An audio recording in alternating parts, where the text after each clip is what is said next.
Hai Soul Sister. Hai juga Soul Sister. Apa kabar Syah hari ini? Puji Tuhan baik. Panas ya? Jakarta tuh panas banget. Hari ini udah bahagia atau belum? Lumayan sih. Jangan curhat ya Syah. Iya, aku nggak. Kita belum mulai sesinya. Betul. Iya kan? Soalnya kalau nanya udah makan belum, kayak itu tuh udah terlalu mainstream. Itu pasti kalau tanya udah makan belum, emang aku gila aku tidak makan seharian. Emang ada juga yang nanya, ada kan? Kayaknya kita tuh tipe orang yang nggak usah ditanya udah makan atau belum, kita akan makan duluan sih. Kalau aku tuh orangnya punya inisiatif tinggi untuk urusan makanan. Benar. Jadi biasanya tanpa ditanya, aku akan inisiatif untuk makan sendiri. Iya. Karena segitu bangun yang dipikirin itu selain dari ngurusin anak sekolah, itu biasanya adalah aku makan apa pagi ini. Oh, bahkan dari semenjak lahir, gue tuh nggak pernah disuapin, gue langsung makan sendiri, inisiatif. Jadi nggak ada tuh GTM kayak ibu-ibu zaman sekarang kayak, aduh stres anakku GTM, gue nggak ada. Betul. Kalau dulu gerakan tutup mulut, kalau gue gerakan tetap makan. Sebenarnya mungkin ini juga sebagai episode pilot ya, pembuka. Loh, ini bukan episode 358 ya, Ca? Tapi ke belakang. Oh iya. Jadi 338. Jadi sebenarnya kita di sini tuh kita mau ngapain sih? Nah, jadi gini loh, Ca, sebenarnya nih ya, ini adalah wujud impian gue dan Caca. Cila, impiannya cemen banget. Setelah bertahun-tahun. Sebenarnya dulu tuh kita emang cita-citanya tuh gue tuh pengen jadi artis. Iya, aku sih sebenarnya udah artis, makeup artis dulu. Tapi habis itu ganti. Kalau gue tuh dulu cita-citanya pengen jadi TNI sih sebenarnya dari masuk ke kepolisian sih, Ca. Cuman karena banyak rintangannya, gue tuh orangnya nggak suka menghadapi rintangan. Jadi akhirnya ya setelah bertahun-tahun gue sadar diri, gue nggak mungkin jadi polisi. Jadi ya udahlah. Kok bisa polisi gitu loh? Orang kan cita-citanya kayak aku, cita-citanya tuh. Gue kan seneng tampil, polisi tuh kan di perempatan tuh tampil lambai-lambai, itu ngatur-ngatur. Gue tuh seneng tampil, seneng ngatur. Oh betul. Cocok banget. Jadi memang cocok banget jadi polisi lalu lintas. Benar. Kalau aku sih memang cita-citanya dari dulu itu nggak mau hidup susah. Oke. Itu udah. Tapi lu maunya nyusahin. Tapi nyusahin, betul. Jadi sebenarnya ngomong-ngomong soal susah, kamu lagi ini nggak sih lihat di TikTok ini kemarin nih setiap aku scroll mau itu Instagram, TikTok, isinya tuh mengenai KDRT. Sebenarnya salah satu yang menarik adalah pengen ngebahas yang lagi sebenarnya ini udah agak basi ya kalau kita ngomongin KDRT. Buat kita sih basi ya buat yang umur segitu sebagai aja deh gitu kan. Sebagai kita itu adalah kita bisa dibilang nggak korban juga, mungkin kita bisa jadi pernah menjadi pelaku juga. Kalau lu mungkin pelaku, ya, mungkin kita pelaku berbicara di sini mengenai generalnya mungkin itu namanya adalah toxic relationship. Betul. Mungkin kalau ada yang menjadi korban, ada yang menjadi pelaku. betul. Karena memang orang Sumatera itu kan punya kelebihan ya, Sumatera Utara terutama ya, kita punya kelebihan itu adalah untuk selalu mampu untuk mengutarakan apa maksud kita. Yeah. Jadi kalau misalkan dari aku sendiri bukan pelaku, sebenarnya aku penggagas. Benar, penggagas. Tapi kalau pelaku tergantung sikon. Betul. Tergantung sikon. Gitu. Tapi lu sadar atau enggak sih bahwa kita tuh selalu ngomongin toxic relationship. Betul. Tapi kita nggak pernah sadar bahwa apakah sebenarnya kita itu adalah pelaku atau kita adalah korban. Betul. Bisa jadi sebenarnya kita adalah pelaku yang memicu orang untuk melakukan toxic yang juga betul. Sama kita. Seperti misalnya kalau banyak kan ya sebenarnya kalau di hubungan itu tuh aku punya pasangan aku kasar gitu. Kasarnya apa? Kalau kasar di tempat tidur itu berarti kita pelaku dan itu dia. Pelaku. Atau emang lu minta dikasarin? Iya betul. Karena kalau lu dilembut-lembutin nggak berasa. Benar. Belum apa-apa. Ada itu udah dia udah kasar banget. Konten yang isinya udah dipukul, udah dijambak, soalnya minta lagi. Nah, itu kita beda. Kita betul. lagi nggak mau ngebahas itu ya. Iya. Balik kembali lagi nih. Sebenarnya gini, kalau yang namanya toxic relationship itu kan pasti orang mengkorelasikan itu dengan hubungan pasangan ya, dengan betul, pasangan. Gue nggak nyebut pasangan lagi perempuan atau perempuan laki dan laki gitu. Jadi sebenarnya kan si toxic itu adalah hubungan tuh yang nggak sehat ya. Namanya juga toxic ya. Terus udah gitu biasanya dia suka merendahkan. Terus gimana tuh lu sebagai pelaku biasanya lu ngapain tuh? Sebenarnya dari bagian merendahkan itu aku udah merasa tersindir ya. Karena lu emang rendah. Karena aku senang sekali merendahkan. Atau lu dipandang rendah. Tinggi badan maksudnya. Iya betul, itu dari tinggi badan. Kalau dari aku sendiri ngelihatnya toxic relationship itu tuh sebenarnya ada banyak. Banyak orang ngomongin toxic relationship itu dari sisi negatifnya. Tapi sebenarnya ada juga pelaku toxic relationship itu yang positif. Gitu. Nah, itu mungkin nanti akan kita bahas. Mungkin itu racun duniawi kan, toxic itu racun ya. Pokoknya segala sesuatu yang berbau toxic itu adalah racun. Contohnya, kemarin ini kan beritanya, sebenarnya ini bukan berita pertama, balik lagi. Iya, benar-benar. Balik lagi, ini bukan berita pertama. Cuman memang udah lihat belum sih CCTV-nya? Udah itu parah banget sih. Itu aku langsung mau jadi Google Five loh. Gue tuh kayak yang pengen jambak aku mas Tapi itu kan beda ya. Lu kalau ngelihat apa namanya si laki-laki tidak berbiji ini, kita sebut aja laki-laki tidak berbiji ya, karena menurut aku sih fix laki-laki yang suka main tangan itu memang pada dasarnya ada masalah di bagian selangkangannya. Kalau kita bisa ngomong begitu. Di bagian selangkang. Ada tit. Ini nanti boleh diedit ya. Tapi kalau aku ngelihat video itu rasanya tuh pengen bau mentah. Maklum Muay Thai. Tapi sebenarnya pada saat lo ada di posisi itu mungkin lo boro-boro bisa ngebogemin mentah. Betul. Jadi kalau misalkan ngomongin toxic relationship, sebenarnya aku tuh sebelum aku menjadi seorang pelaku, aku tuh juga sebenarnya seorang korban dulu. Nah, toxic relationship itu nggak melulu abusive fisik ya, tapi itu juga bisa kalau lu punya pasangan atau kita punya pasangan yang posesif. Iya. Itu aku pernah banget, pasangan yang posesif, terus udah gitu punya pasangan yang abusive, kalimat yang kayak verbal itu juga toxic relationship. Tapi ngelihat yang kemarin itu sampai anaknya ketendang dan menurut hasil pembicaraan polisi sama si orang tidak berbiji ini, kita sebut aja dia orang tidak berbiji ini ya, itu dia sering sekali melakukan kekerasan itu di depan anaknya. Betul. Jadi menurut aku nggak tahu ya, kalau aku mencoba untuk menjadi woman support woman, cuman kalau aku ngeliatnya kayak mohon maaf nih mbak ya, kalau misalkan memang punya suami tukang selingkuh sama suka mukul kok anaknya 3. Iya. Tapi itu bukan jadi. Iya, jadi sebenarnya gini, kalau menurut gue ya, itu tuh bisa terjadi berdua, nggak sendiri gitu. Betul. Dan mungkin gue juga agak enak ya kalau gue bilang pernah mengalami ya, tapi sebenarnya tapi kan Anda memang pernah di situasi itu kan? Gue pernah ada di situasi itu, tapi sebenarnya kalau menurut gue pribadi ya, kita berada di situasi itu adalah lebih karena kita juga mengizinkan, membuka kesempatan supaya itu terjadi. Betul. Misalnya dari yang verbal, misalnya lu dikata-katain kasar misalnya, lo gitu kan, iya itu abusive, tuh udah gitu nggak enak banget sih masakan lo gitu kan, nah, itu juga abusive. Terus kita menanggapinya dengan bercandaan gitu, masa sih gitu, kita tanpa kita sadarin kita tuh berada di kondisi yang verbal abusive gitu. Betul. Tapi kita nggak, nah si pelakunya makin kesini ngerasa makin Oke, gue naikin gitu sampai levelnya bisa terjadi KDRT itu. Terusnya juga mungkin yang buat mereka kayak gitu tuh karena kita juga nerimo aja gitu kan. Ya udahlah Mas, siapa tahu bisa demi berubah. Anak. Siapa tahu bisa berubah gitu kan. Mohon maaf, kita bukan kawin sama Power Ranger yang bisa berubah setiap saat jadi Power Ranger merah, Power Ranger itu adalah demi anak. Nah, itu dia. Kalau saya sih ya gue sih mikirnya bahwa pada saat itu terjadi, anak-anak itu terganggu juga. Gue juga nggak tahu ya, pada saat itu terjadi gue nggak ngerasa bahwa oke lah, mungkin besokannya nggak akan lagi gitu.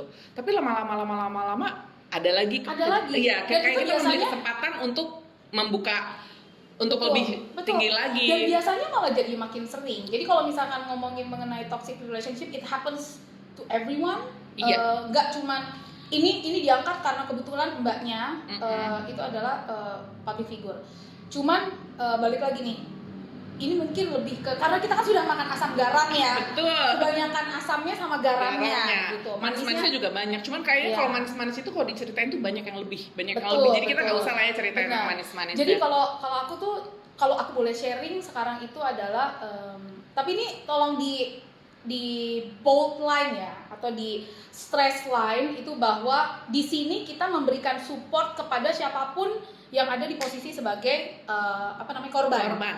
Di sini kita ingin memberikan semangat bahwa sebenarnya you are not alone, it's like definitely not alone.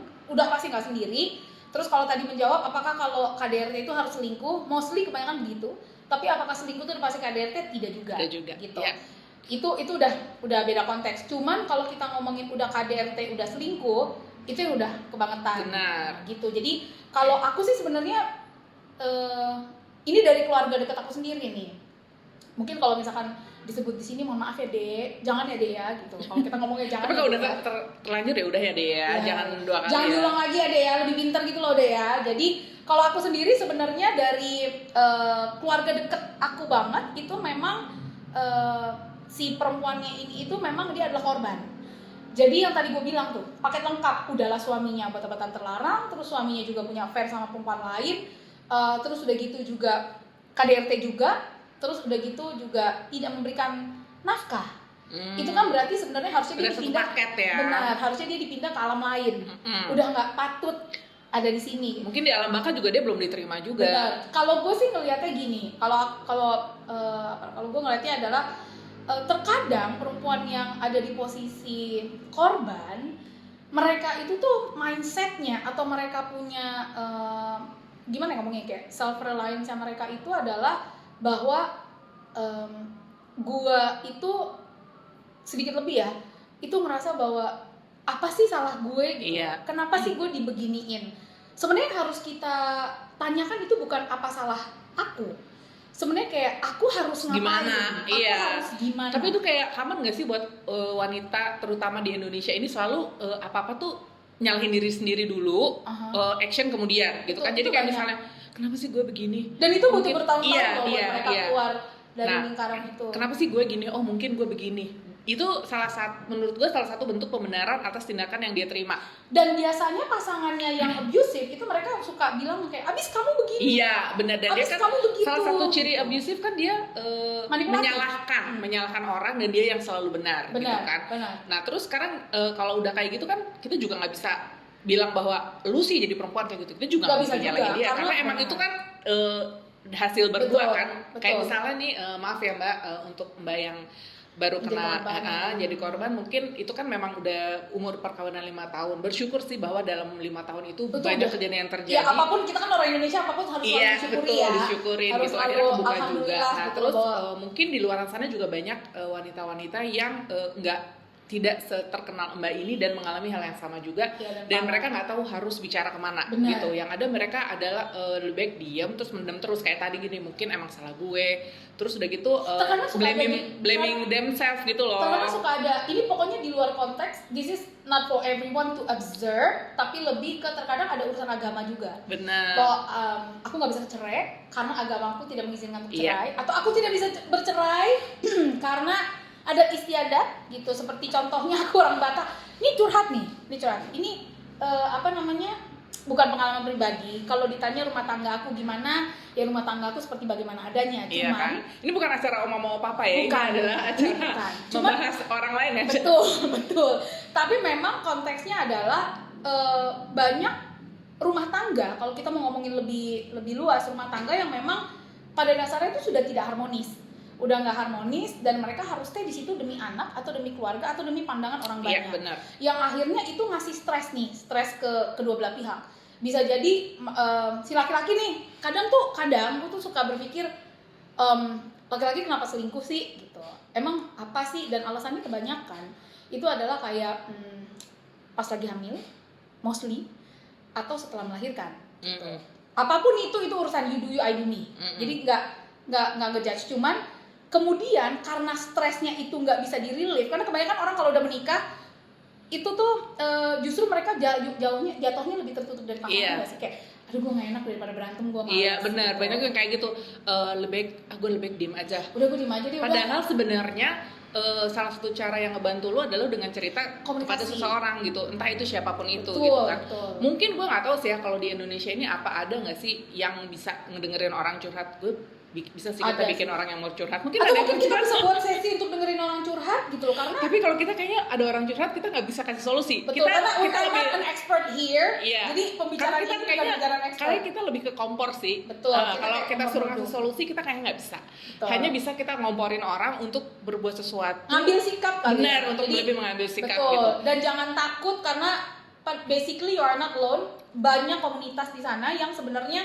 ngasih tempat atau ngasih support. Iya. Buat si korban. Kita korban kan terkadang ada yang laki juga loh. Ada loh yang istrinya suka mukul. Iya, cuman jangan lirik aku loh, aku enggak. Kalau kita sering lihat di konten-konten itu, kalau kita ngomongin toxic relationship, sebenarnya istri-istri yang suka ngecekin handphone, hey kalian kaum hawa, baik itu pacar atau istri, buat kalian yang seneng banget ngecek-ngecek handphone, menurut aku tuh kalian itu seneng cari masalah. Iya benar. Kalau aku pribadi, aku tidak suka Tidak. ngecek handphone pasangan aku. Karena gini, meskipun saya nggak punya pasangan ya, Iya. Celah ini jualan nih.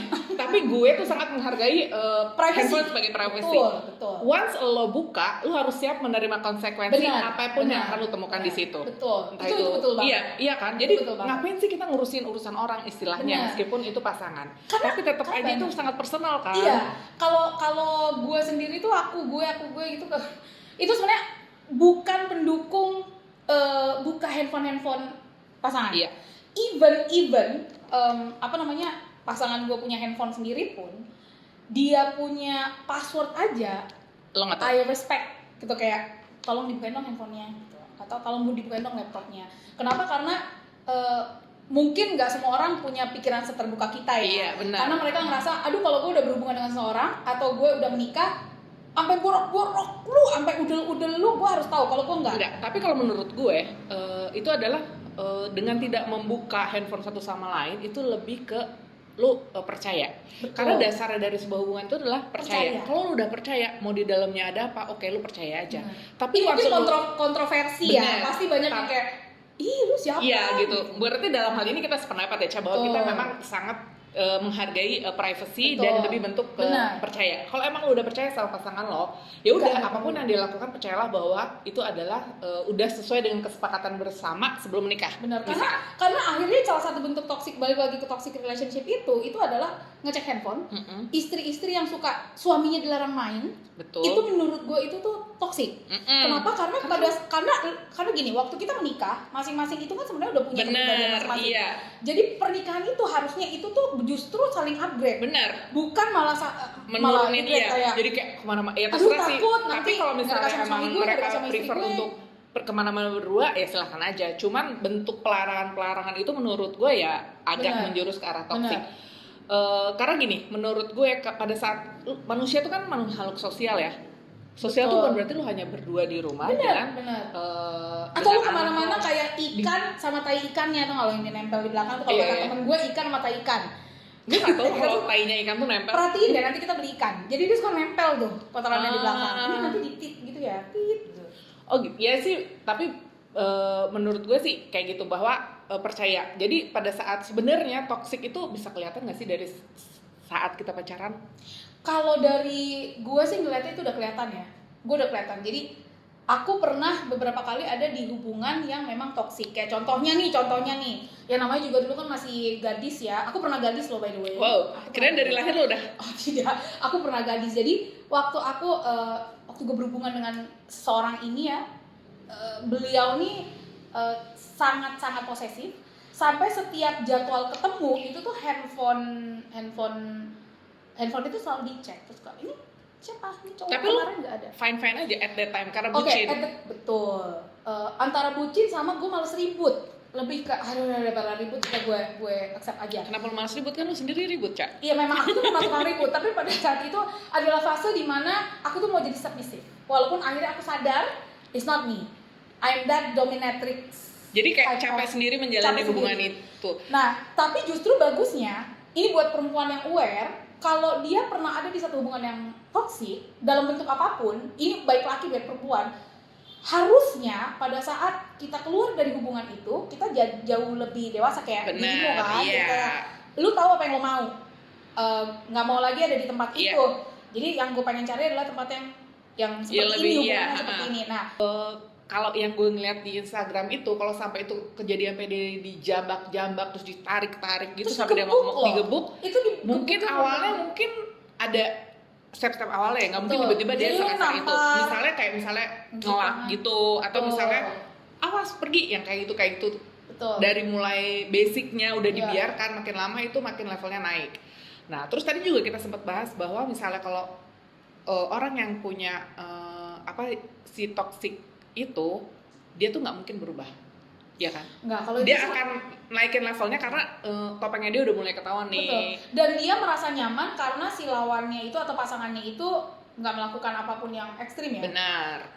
Yang gue sayangkan itu adalah itu, bahwa kebanyakan ini balik lagi ya, kita tidak mau menghakimi siapapun, ini cuman ini sesi sharing ya. Ini Iya. bukan sesi menggurui, ini Enggak. bukan podcast wawancara. Ini Enggak adalah juga. podcast dua temen Iya. lagi ngobrol mengenai apa yang terjadi sehari-hari. Dan kita hopefully semua yang kita pernah alamin itu menjadi pembelajaran juga. Betul. Bahwa hey, kita bisa kok. Kita juga waktu awal-awal menikah juga kita tidak sesempurna itu. Kita juga Betul. banyak hal yang kita nggak Betul, tahu. betul. Kita Betul mungkin banget. melampaui banyak hal juga gitu. Pembelajarannya banyak banget sih. Lu Banyak. berapa tahun nih Cak menikah? Aku nikah itu resminya 17 tahun. Kenapa ada resmi ada nggak resmi? Aku resminya 17. Aku udah lama loh. Aku walaupun tampangnya masih kayak 35 begini, aku udah nikah 17 tahun. Oke, 17 berarti tahun. lu 17 tahun menikah. Ya maksudnya banyak hal yang bisa terjadi Kamu gitu. berapa tahun menikah? Gue menikah 15 tahun aja. Jadi lu udah Aja bonus ya? 2 tahun. Stop aja. Aja di Iya, 15 bonus 2 tahun. tahun. Ya udah cukup lah buat gue gitu. Karena untuk memutuskan keputusan seperti itu menurut gue bukan perkara gampang. Tapi Iya, gampang dong. juga sih sebenarnya menurut gue Iya, gampang sih. cuman Karena mungkin semuanya ada di gampang diri karena lo. lu tahu lo mau apa. Benar. Balik lagi ini tidak ngejudge, cuman I feel very sorry buat orang yang ada di hubungan toksik dalam bentuk apapun, mau itu laki perempuan, kebanyakan memang perempuan ya, dan mereka membiarkan diri mereka itu untuk ada di hubungan itu cukup lama, itu sangat aku sayangkan. Iya. Karena harusnya, apalagi kalau dia punya anak, Benar. apalagi kalau punya anak. Jadi sebenarnya gini, pada saat gue memutuskan untuk dulu mau bercerai, ada orang yang bilang yang kasihan anak-anak. Tapi lebih kasihan bahwa Benar, anak-anak benar. mempunyai orang tua yang yang setiap hari berantem, Betul, terus betul mereka banget. harus kemana gitu kan, Benar. harus siapa yang akan mereka lihat gitu. Tapi kalau misalnya sebenarnya kunci kebahagiaan itu kan dari ibu ya. Kalau ibunya happy, anak-anak Happy wife, happy mom. Ya, Kalau gue happy mom, betul, happy kids betul. gitu. Jadi menurut gue ya nggak masalah juga sih sebenarnya gitu. Jadi buat perempuan-perempuan di luar sana jangan takut untuk menunjukkan bahwa ini adalah gue gitu kan. Tapi Kadang kebanyakan mereka dari mereka takut sendiri. benar Itu gue perhatiin. bahwa kita tuh bisa kok Aku melakukan gue, banyak aku hal. gue. Iya, kita bisa kok melakukan banyak hal gitu. Kadang-kadang mereka ntar gue mau gini gimana. Hey, misalnya lu nikah umur 25 tahun ya, terus ngerasa bahwa pada saat lu menikah lu hidup misalnya 25 tahun. Iya. Pada saat lu menikah di umur 27 tahun, terus lu mengalami situasi seperti itu, Betul. mendapat pasangan yang seperti itu, lu akan bilang bahwa bis gimana hidup gua tanpa dia. Nah, lo umur sampai 25 tahun lu bisa hidup sendiri Betul. baik-baik aja, terus Betul, kenapa betul. sekarang tiba-tiba lu jadi Betul. nggak bisa kayak Betul. gitu loh. Jadi Dan perhatiin ya, balik lagi ini selalu kita ingetin ya bahwa ini bukan sesi podcast. Iya, jangan sampai kita nanti lagi disuruh ngobrol minta ya. maaf Betul. pakai Ini kita baju lagi orange. ngobrol, Kami ini mohon dua maaf. teman lagi ngobrol mengenai kehidupan sehari-hari adalah Kita sih sebenarnya agak concern aja sih ya, Ca, mengenai concern karena sebenarnya kalau memang bisa di-share di sini, orang terdekat aku yang tadi bener-bener dekat banget sama aku tuh mengalami hal itu, dan itu punya anak 3, perempuan semua lagi anaknya. Si lakinya ini ya memang udah, kalau lu denger ya, biadab aja gitu loh. Dia tahu tuh dia siapa yang dimaksud. Itu tuh biadab aja. Jadi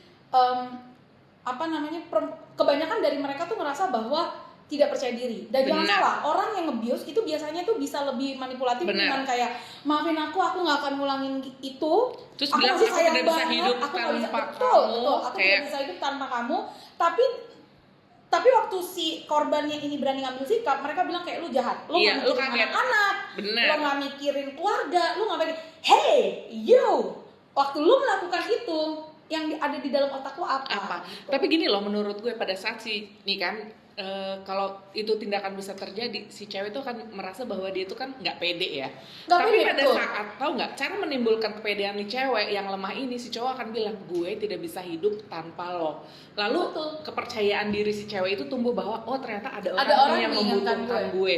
Lalu Betul. itu dan terjadi Jadi lagi terus aja kayak gitu sampai akhirnya ke Betul. blow up dan terjadi seperti ini gitu. Benar. Jadi sebenarnya kejadian seperti itu bisa dihindarin asal kita mengetahui ya Apa bisa, sih kita ngebaca maunya sendiri apa, lah. betul. Tidak mudah untuk manusia yang sudah hidup dengan cara seperti itu, itu untuk berubah. Berubah benar. Gitu. Kalau dibilang masa sih nggak bisa berubah, ya itu kan Tuhan punya kuasa. Balik Iya. lagi. Cuman love yourself, love your surrounding, love your family. Karena balik lagi, orang tuh kalau udah abusive itu tuh udah pasti kampung-kampungan. Gitu. Jadi sebenarnya kalau menurut gue kuncinya adalah selain love yourself, lu pede, percaya diri bahwa Betul. lu tuh bisa melakukan Karena banyak hal bener, gitu. karena waktu lo di abuse, si abuser lo ini itu tuh ngambil energi baik lo itu yang akhirnya di kayak apa, diambil, dihilangin dari lo, bahwa you are not worthy mindsetnya, terus kemudian jadi hilang. Jadi sebenarnya itu bisa terjadi, mungkin banyak juga orang yang mengalami hal yang serupa tapi dia nggak tahu dia harus minta tolong ke siapa, dan banyak banget. Dan mungkin kalaupun dia cerita, instead of dia dapat dukungan malah dicaci maki, bisa jadi gitu. Atau juga lebih baik memendam karena daripada ribut, ya kan? Daripada ribut, kasihan anak, keluarganya malu. Kasihan keluarga gue atau gimana. Lu lebih baik mengasihani diri lo sendiri gitu loh, bahwa siapa sih yang peduli sama diri lo kalau bukan diri lo sendiri gitu. Dan itu bukan egois ya? Bukan egois. Itu tolong bedakan antara egois dengan mencintai diri sendiri dan lebih memperhatikan diri lo sendiri. Kayak pertanyaannya gini, apakah kalau lo di abuse lo harus berpisah atau enggak? Itu mau kita bahas sekarang atau nanti ya? Nanti dong. Nanti mungkin kita bisa panggil narasumber atau mungkin lebih baik ke expert kali, karena kita agak so tahu ya untuk bisa juga. Sebenarnya kita bukan so tahu sih, emang itu yang hal yang kita alami, kita alami, dan kita tahu bahwa kalau lu mengalami hal yang serupa seperti ini, apa sih yang harus lu lakukan. Betul. Gitu, karena kita nggak mungkin balik lagi ke masa muda kita di mana kita seharusnya gue gini nih, seharusnya gue gini, kalau tau gitu anak gue satu aja gitu kan. Kalau udah gini gue nggak akan kawin sama lo, nggak mungkin kan kita balik lagi. Karena gitu kalau kita nggak kawin sama orang itu kan nggak ada pelajaran hidupnya, nggak dapat. Iya. Terus anaknya juga nggak dapat. Benar gitu. Jadi untuk perempuan-perempuan di luar sana yang lagi di usia lucu-lucunya dan saat ini masih punya pasangan, tolong dikoreksi lagi ya posisi pasangannya. Apakah dia senang menyombongkan diri, ataukah dia cemburuan, terus dia sering merendahkan lo. Lebih baik ya pikirkan ulang untuk naik ke jenjang yang berikutnya gitu, karena di luar sana kita juga masih banyak hal-hal yang perlu dipelajari untuk menilai seseorang apakah dia pantas untuk mendampingi kita sampai seumur hidup ataukah cukup di hubungan pacaran aja. Oke, kalau gitu kita sudahi dulu ya. Ini pembicaraan bisa 3 jam ya. Karena kita kalau duduk rumah ini tuh nggak ada gorengan. Kalau ada gorengan, ada kopi atau ada teh, ini bisa sampai besok kita nginep di gitu. sini. Jadi topik ini kita sudahi dulu. Keep strong.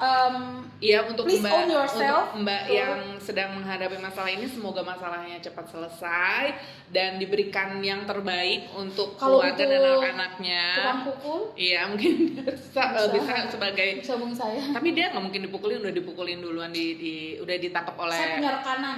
Nah, itu bisa dibantu. Atau lewat tenaga dalam mungkin, jadi dia merasa kesakitan tanpa digebukin. Oke, kita nanti akan ketemu lagi. Kita ada sesi lucu-lucuan yang lagi berseri ya. Atau kalau misalnya pengen topik dibahas, mau jadi bintang tamu, drop di komen. Betul. Dan ini kita nggak mesti artis loh, kita malah seneng banget. Udah dong ngomong mulu. Gue udah ngudahin dari ya. Nggak mesti artis. Nggak mesti artis. Siapapun boleh drop di komen. Pengen jadi bintang tamu dengan topik apapun, kita sangat open dan tidak bungkus bayaran. Bye, sister.